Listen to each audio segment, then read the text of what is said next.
Hey you're watching a clip from the DynamiteGizmo Podcast. This is not the full episode, but if you want to see the full episode, make sure to click the link in the description. And remember, like, comment, subscribe. Do it now. Here's the clip. But right now, we're going to start off with the first segment of the day. We're going to talk about the main event, Paddy Pimblett and Justin Gaethje. But we're going to start off with Justin Gaethje. We always talk about a superstar problem in the UFC. And the truth is, there used to be superstars baked into the sport in every single era. Okay, we had guys like Tito Ortiz, Chuck Liddell, Rampage Jackson, Vitor Belfort, GSP, Anderson Silva, John Jones. I mean, the list goes on and on. And most recently, the biggest one of them all was, as you know, Conor McGregor. And believe it or not, it has now been 5 goddamn years since we last saw Conor McGregor inside the octagon. And since then, we've had a few fighters who were kind of big names, some contenders, some needle movers, but nobody truly hit it out of the park like those guys did when it comes to fame and star power. But now, we're heading into a brand new era of the UFC, the Paramount era. No more ESPN, no more pay-per-views, unless you're outside the United States. And because of that, a lot more people are going to be incentivized to tune into the UFC, simply because the events are now included with their Paramount subscription. I've already predicted, alongside Laura Sanko, that this year is going to be an extremely violence-heavy year, just based on the roster we currently have lined up. That alone will bring in more eyes and keep people interested. But on top of that, we might also have a brand new superstar on our hands, one of the biggest potential draws in the sport. The type of fighter that makes people, including myself, say, yeah, I'm going to watch this card. And that potential superstar is Paddy the Baddy Pimblett. The UFC has been meticulously molding this man into something special. He's young, he's charismatic, he's funny, he has real mic skills. And as it stands right now, he is undefeated in the UFC. Before the UFC, Paddy was a Cage Warriors champion with 1 title defense, holding a professional record of 11 wins and 3 losses. Halfway through his Cage Warriors run, he actually left the promotion and went over to FCC, where he fought for the title in his debut. He won that belt, defended it once, then returned to Cage Warriors, fought 2 more times, and reclaimed that belt as well. After signing with the UFC, Paddy has gone 7-0 and earned himself 5 Performance of the Night bonuses.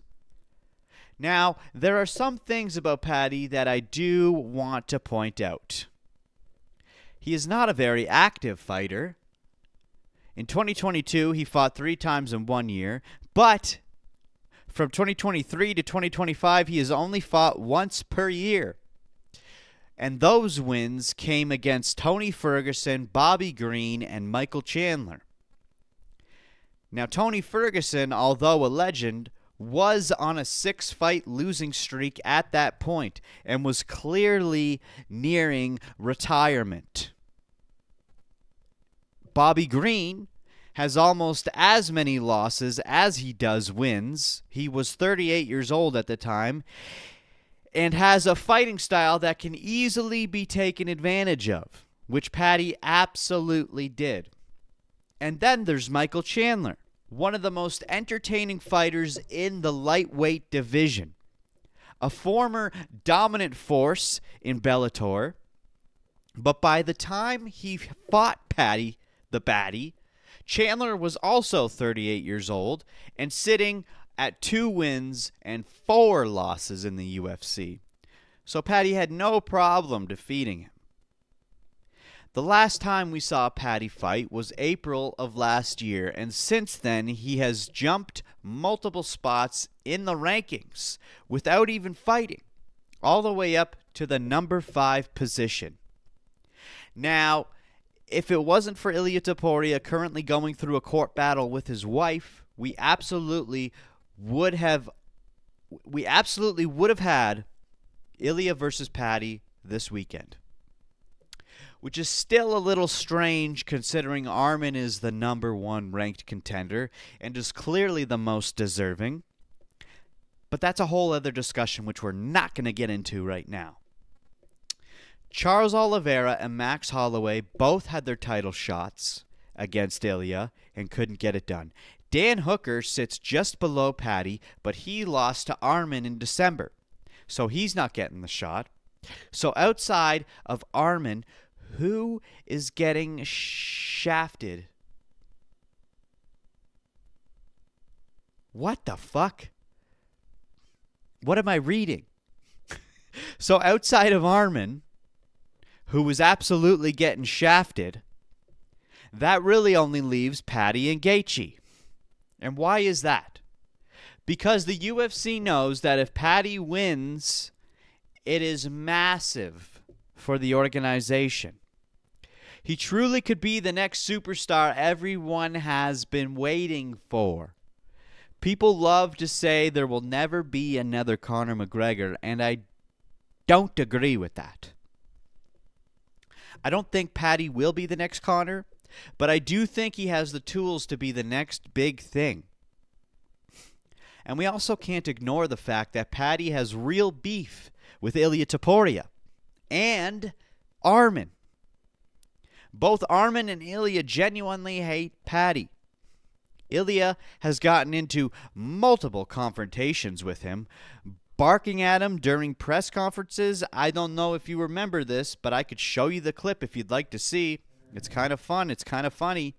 It kind of makes me giggle. Let me just scroll to the part here.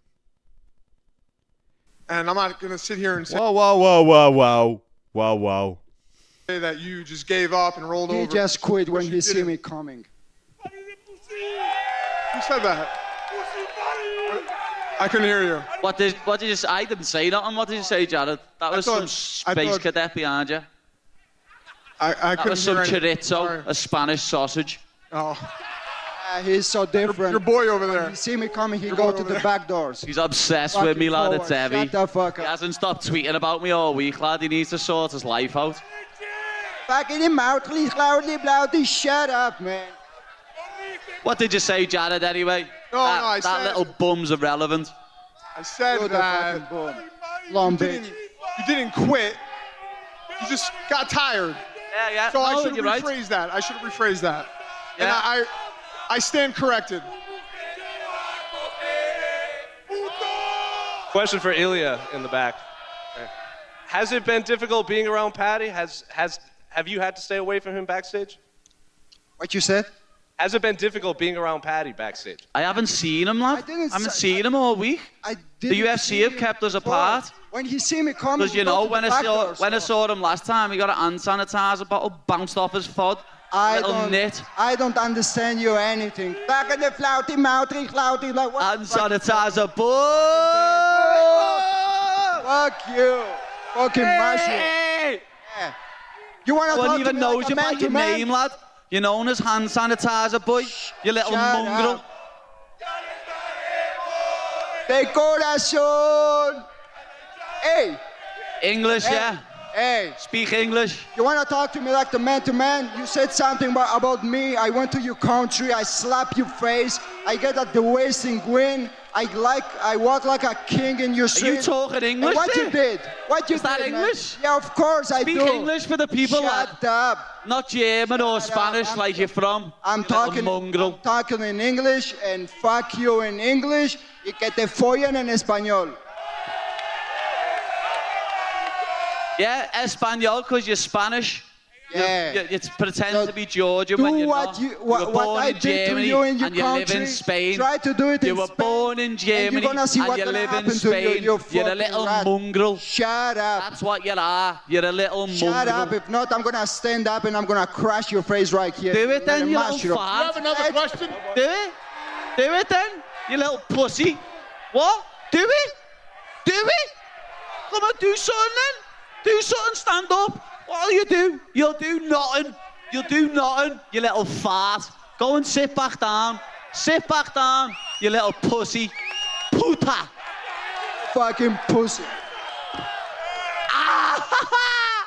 Fuck you. Everything he You talks little is, mushroom. You everything little chorizo, you fucking Spanish sausage. you fucking pussy. All right. Well, that went on a little longer than I thought. I just sat. I was right into that. I was delved into that. I didn't mean to play it for that long. But what Ilia was talking about there, and Paddy, when he kept calling him hand sanitizer boy, he was referring to this situation here, which I have another clip, which is not nearly as long. It's only 27 seconds. So why don't we go ahead and watch this together, shall we?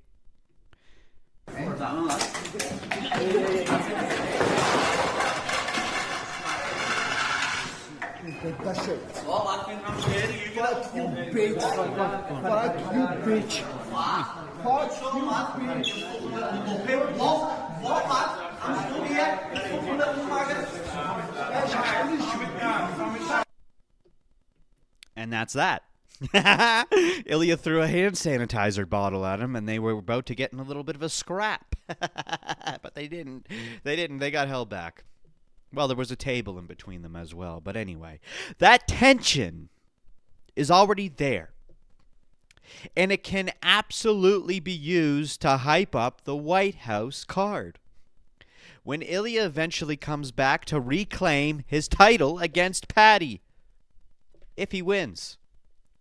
Now, there's no guarantee that Ilia and Paddy will fight on that card. But Ilia did give us a little hint online because he had said this. Let's pull this up here, shall we? Can I zoom into this? Oh, okay, so someone, this is just in the comments section on X too. Someone was like, "Hi, bro, when do you think you'll fight again?" And he just says April, June. Arman, the winner between Paddy and Justin. Islam submit you. Not even in his dreams. Yada, yada, yada. Anyway. So that he just casually brought that up in the comments section on an X post. That doesn't guarantee anything, but here's the thing.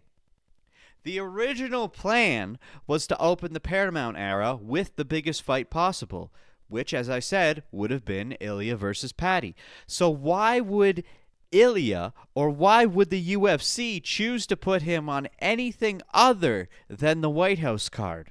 The biggest card of the year, possibly the biggest card ever. Once in a lifetime opportunity. And listen, I'm not going to sit here and argue whether or not Paddy truly deserves this title shot.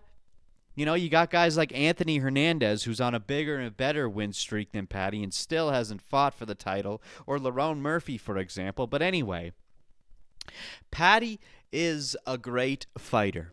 He has star quality, and I actually love this matchup. It even lines up perfectly with his last fight, where he actually called out Justin Gaethje, and they showed him in the crowd. And of all, he didn't just call out Justin Gaethje; he called out multiple people, and they just so happened to point the camera at Justin Gaethje. Now it is a coincidence, and I don't know if anyone else was there, but this works perfectly for what we have going on right now. Who would you like to fight next? Anyone in the top 4, top 5. I want that world title. All laugh all you want and say I'll never be champ. Just like you said, I'll never get ranked. I'll never be on the top 10. But what now, you gang of mushrooms? I want Dustin, Justin, Charles, or the little posh boy Arman. any of them four, but out of them all. Yes, KG! I respect Dustin, Justin, and Charles. Oh, shit. Oh. Stop it. Stop playing this. That's copyrighted music. Anyway. It's kind of funny. It's kind of funny that out of everyone he called out, including Arman, Justin Gaethje was the only one that they focused on, right? Especially considering there was no way we could have predicted that the next time they'd fight would be for the title. All in all, this is a sick matchup. An absolute perfect way to kick off the Paramount era. It's going to be a war. At least I hope. I can't wait to see what happens. Personally, I think Paddy gets it done, most likely by submission, but either way, I'm happy with the outcome. So let me ask you this. Do you think Paddy Pimblett is truly the UFC's next superstar? Or is this just perfect timing and promotion doing the heavy lifting? You gotta tell me, Escabougie. Tap here to watch the full episode of the Dynamite Gizmo podcast.